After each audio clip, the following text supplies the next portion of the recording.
नमस्कार, स्वागत है आपका। मैं हूं आपके साथ सुमित झा और इस वक्त की सबसे बड़ी खबर गोपालगंज से आ रही है। सबसे बड़ी खबर गोपालगंज से, जहां एक बार फिर सारण तटबंध टूट गया है। गोपालगंज में बरौली के देवापुर में सारण तटबंध टूटा है, जिससे लाखों की आबादी प्रभावित होगी। गंडक नदी का तेज बहाव NH-28 की तरफ अब बढ़ रहा है और जिला प्रशासन ने लोगों से सुरक्षित स्थानों पर जाने का निर्देश दिया है। दरअसल 4.5 लाख क्यूसेक पानी का बहाव था। 3 दिन पहले वाल्मीकि नगर बराज से छोड़ा गया था पानी, जिसकी वजह से पहले रिंग बांध टूटा और रिंग बांध टूटने के बाद जिला प्रशासन ने जरूर कोशिश की आगे मेन बांध जो तटबंध है सारण बांध वो ना टूटे, लेकिन चंद घंटों बाद ही सारण बांध भी टूट गया और पानी का बहाव आप इन तस्वीरों में देख सकते हैं। रात की तस्वीर है, लेकिन इन तस्वीरों को देखकर आप अंदाजा लगा सकते हैं कि कितनी बड़ी तबाही की आशंका है। दरअसल इससे पहले ये बांध 2010 और साल 2017 में भी टूटा था और उस वक्त भी बड़ी तबाही हुई थी। इस बांध के टूटने से न सिर्फ गोपालगंज के कई प्रखंड 500 से 600 गांव की आबादी प्रभावित हो सकती है, बल्कि सिवान और छपरा जिला भी प्रभावित होगा और बड़ी तबाही मचने की आशंका है गोपालगंज में और सिवान और छपरा में। ये पानी का बहाव बता रहा है कि किस कदर तबाही हो सकती है। गंडक का पानी NH-28 पर तेजी से बढ़ चुका है और सारण तटबंध टूटने के बाद से कई गांव के प्रभावित होने की आशंका है। हमारे संवाददाता देर रात वहां पर मौजूद थे और उन्होंने ये रिपोर्ट भेजी है। हम आ गए हैं बरौली के देवापुर में और बरौली के देवापुर में जो सारण मुख्य बांध है वह टूट गया है। हम आपको दिखाना चाहते हैं कि सारण बांध के टूटने से लगातार जो गंडक का जल स्तर है वो NH-28 की तरफ बढ़ रहा है और गोपालगंज में बरौली के देवापुर के अलावा माझागढ़ के पुरैना में 2 जगह पर सारण बांध टूटा है और जिसकी वजह से गंडक का जो जल स्तर है वो लगातार जो है वो बढ़ते जा रहा है। कुछ लोग यहाँ खड़े हैं और हम दिखाने की कोशिश करते हैं आपको कि देखिए जो गंडक का जो जल स्तर है कैसे तेज़ी से NH की तरफ बढ़ रहा है। और आप देखेंगे क्योंकि रात का समय है तो शायद हमें नज़दीक जाना पड़ेगा, लेकिन ये देखिए कि जो NH है, NH से महज कुछ मीटर की दूरी पर ये गंडक का पानी जो है वो यहाँ पर आ गया है। तो अभी कुछ ही मिनट के बाद यह जो पानी है वो NH-28 को पार करने लगेगा। हम कुछ गांव वाले हैं उनसे बात करने की कोशिश करते हैं। अब बताइए क्या नाम है आपका? मेरा नाम राकेश कुमार सिंह हुआ। तो राकेश जी, ये बांध कब टूटा और कैसे टूटा? लगभग बांध 1 घंटा पहले टूटा हुआ है।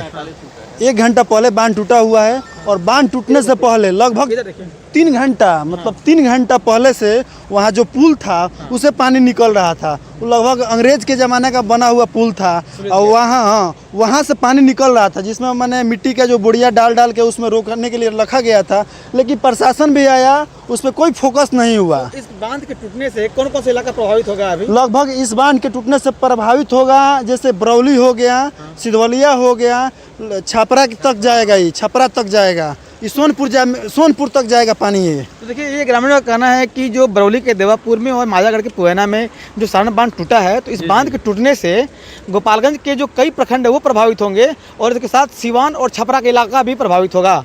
मुकेश कुमार, न्यूज़ 18 गोपालगंज। तो इस रिपोर्ट से आप अंदाजा लगा सकते हैं कि कितनी बड़ी तबाही हो सकती है। गोपालगंज के कई सारे प्रखंड और उस प्रखंड में जो पंचायत है, गांव है, आप यहां भी इस तस्वीर में भी देख सकते हैं आसपास कई सारे मकान हैं और उन मकानों में रहने वाले लोग रत जगह करते रहे।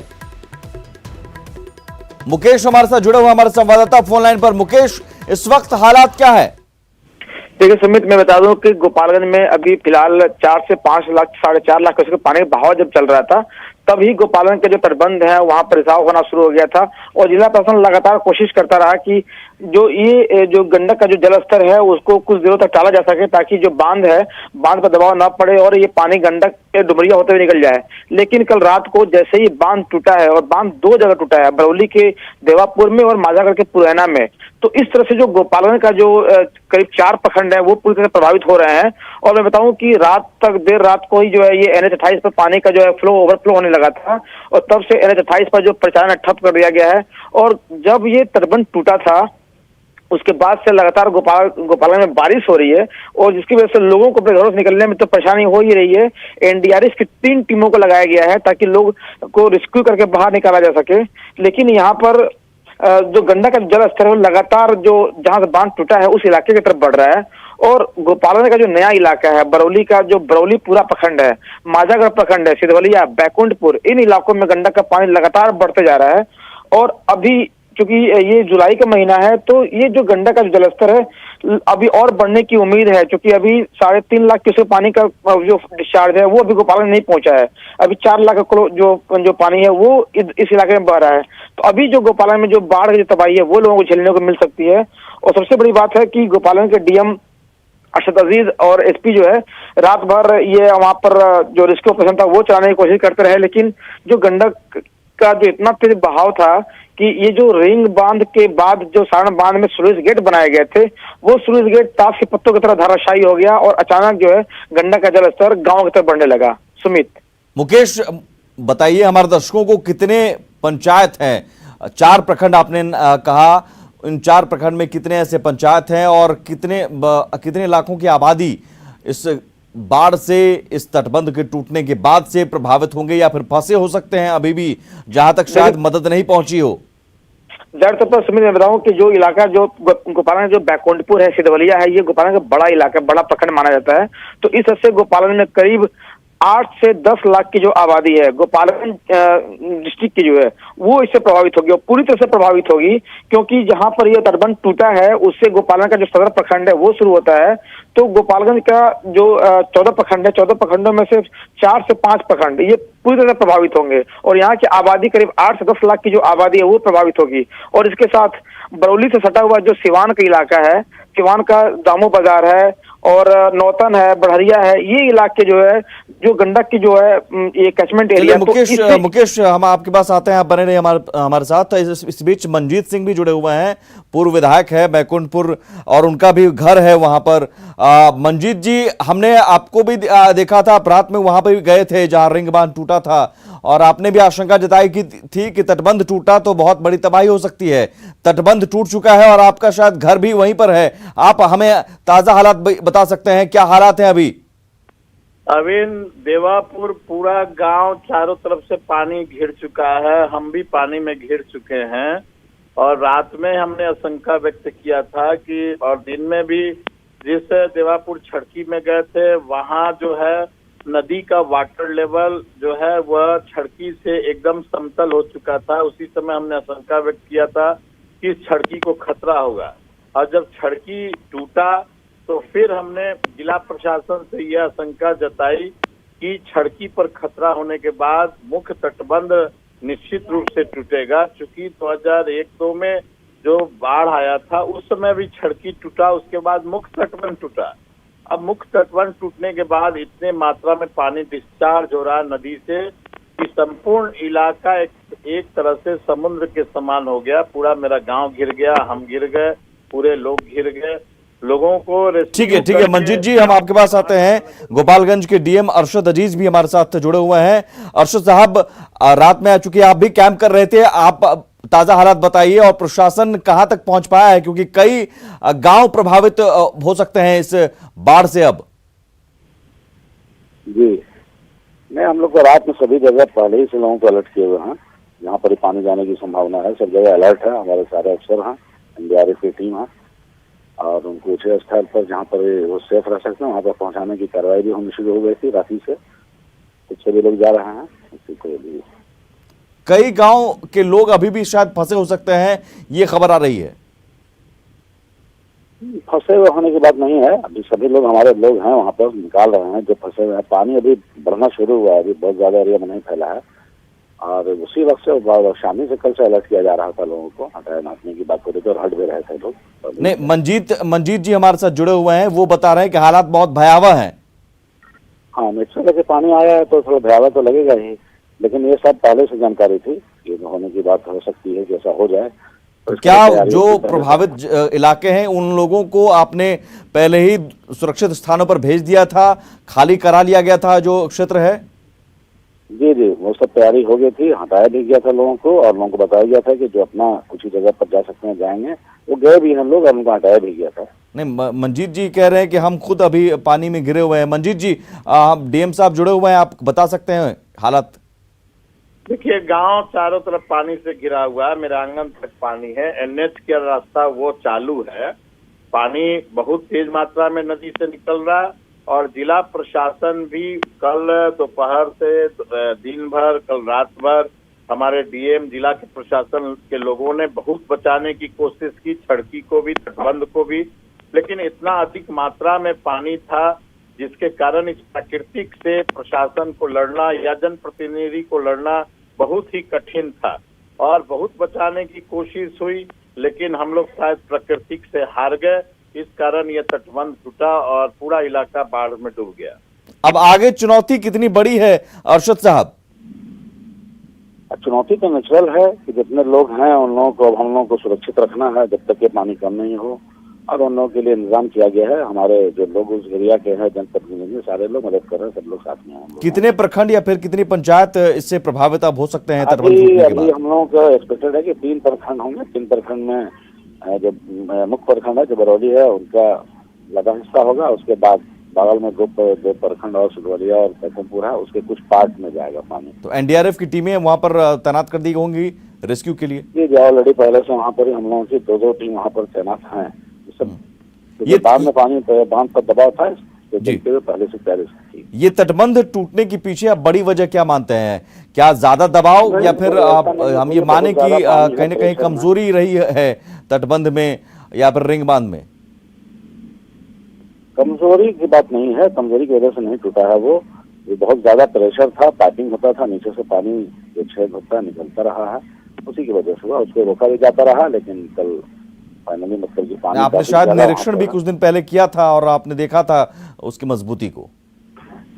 हाँ, कुछ दिन नहीं, रोज ही निरीक्षण कर रहे थे, कल भी हम लोग रात में भी कर रहे थे। हाँ। लेकिन अब ये तो प्रकृति की बात है ना, बहुत ज्यादा पानी आया, प्रेशर नहीं झेल पाया थोड़ा सा।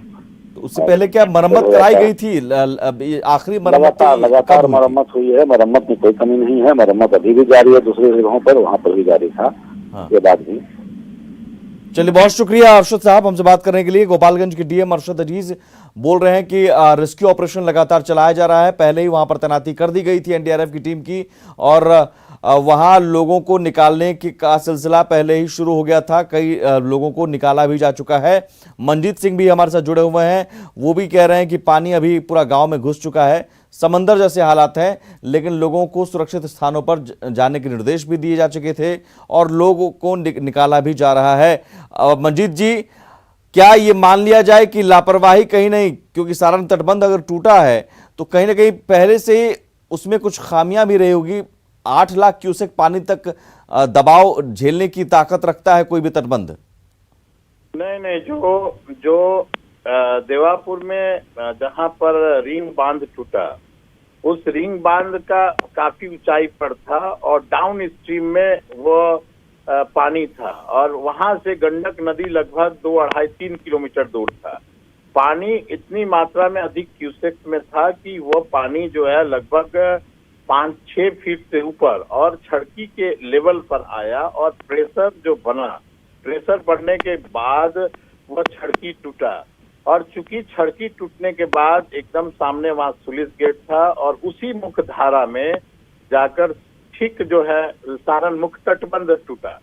तो तटबंध बना था 2-3 साल पहले तटबंध बनाए गए थे, बहुत मजबूत हमारे तटबंध थे। चूंकि गांव का है इसलिए हम दावे के साथ कह सकते हैं कि तटबंध मजबूत था, लेकिन पानी का इतना बहाव, तेज कटाव था, इस कटाव को रोक पाना किसी के बस में नहीं। चलिए, अब लेकिन चुनौती है और ये जरूर अपने बस में है कि वहां जितने भी लोग फंसे हैं और जहां जहां ये पानी पहुंच रहा है वहां कम से कम हम लोगों को सुरक्षित निकाल सकें, उन्हें सुरक्षित जगहों पर भेज सकें। बहुत शुक्रिया मंजीत जी, आपके सामने भी ये चुनौती है, चूंकि जनप्रतिनिधि हैं तो लोगों की आप मदद कर रहे हैं। और अरशद अजीज गोपालगंज के डीएम, उन्होंने भी भरोसा दिलाया है कि लोगों को हम सुरक्षित स्थानों पर भेज रहे हैं, उन्हें रेस्क्यू कर रहे हैं, एनडीआरएफ की टीमें तैनात हैं।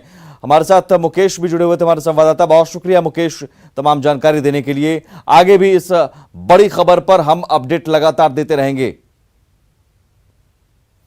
लेकिन गोपालगंज में जो तस्वीर लगातार आ रही है, लापरवाही की भी तस्वीर आ रही है। महज 8 दिनों के अंदर गोपालगंज में 2 महासेतु का अप्रोच रोड ध्वस्त हो जाता है। हैरानी की बात यह है कि दोनों महासेतु का निर्माण हैदराबाद की वशिष्ठा कंस्ट्रक्शन कंपनी ने किया था, लेकिन बिहार सरकार की तरफ से कंस्ट्रक्शन कंपनी को लेकर कोई सवाल नहीं उठाया जा रहा है। सवाल है कि क्या पुल निर्माण में लापरवाही बरती गई?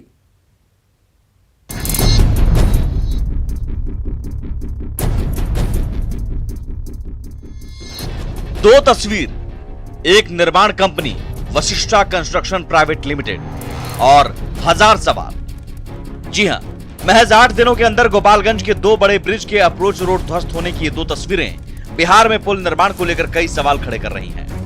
पहली तस्वीर 15 जुलाई की है, जब 263 करोड़ की लागत से बने 70 घाट महासेतु का अप्रोच पथ उद्घाटन के 29वें दिन ध्वस्त हो गया।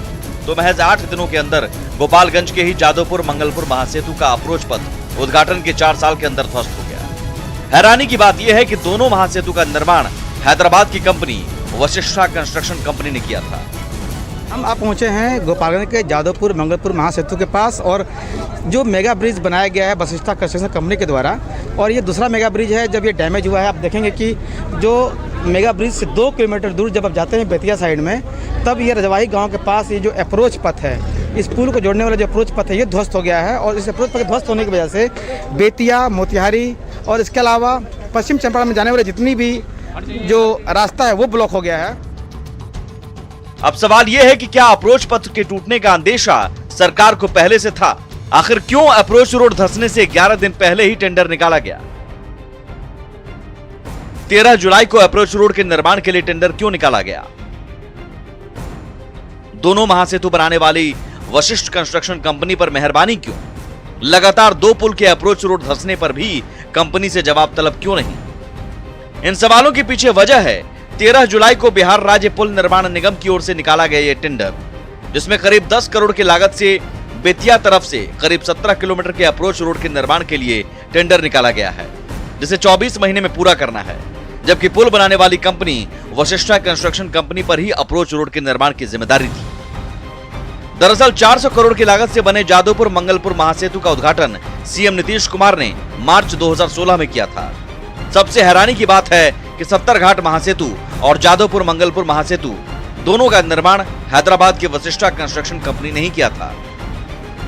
जादवपुर मंगलपुर महासेतु का गोपालगंज तरफ से लगभग 3.25 किलोमीटर, जबकि बेतिया तरफ करीब 12 किलोमीटर अप्रोच रोड बनाया गया था, जिसमें छोटी पुल पुलिया भी शामिल है, जिनमें से एक पुलिया का अप्रोच रोड ध्वस्त हुआ है।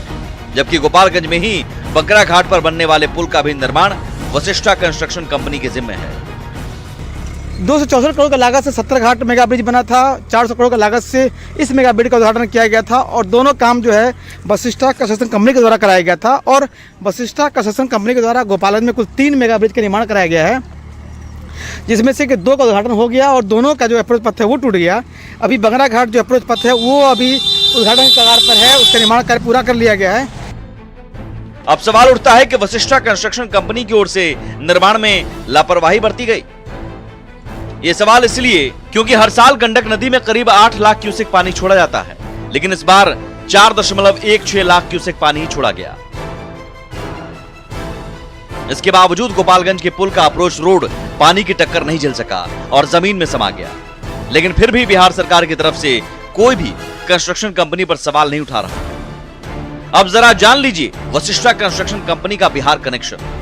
हैदराबाद की कंपनी वशिष्ठा कंस्ट्रक्शन का बिहार में कितना दखल है, इसका अंदाजा इसी बात से लगाया जा सकता है कि मौजूदा वक्त में भी कंपनी के 6 बड़े प्रोजेक्ट राज्य में चल रहे हैं। कंपनी के पास गंडक नदी पर हाई लेवल ब्रिज, बागमती नदी पर high level bridge, eastern Kosi project, east central railway bridge के अलावा एक प्रोजेक्ट कोसी और एक कंद घाट में बांध का है। वशिष्ठा कंस्ट्रक्शन कंपनी की शुरुआत 1991 में हुई थी। कंपनी की शुरुआत नागार्जुन मंथेना ने की थी, जो इसके एमडी भी हैं। बिहार में कंपनी को पहला प्रोजेक्ट 2006 में सिंचाई विभाग और पुल निर्माण को मिला था। 2008 में बाढ़ के बाद कोसी नदी का प्रोजेक्ट रिकॉर्ड टाइम में पूरा करने पर कंपनी को पहचान भी मिली थी।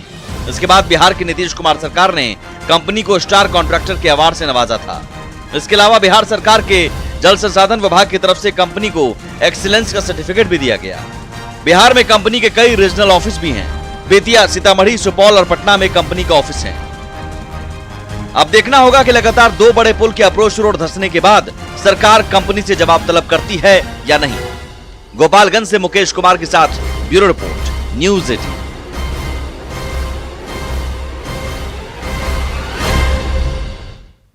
और इसी के साथ इस बुलेटिन में इतना ही। आगे भी खबरों का सिलसिला लगातार जारी है। नमस्कार।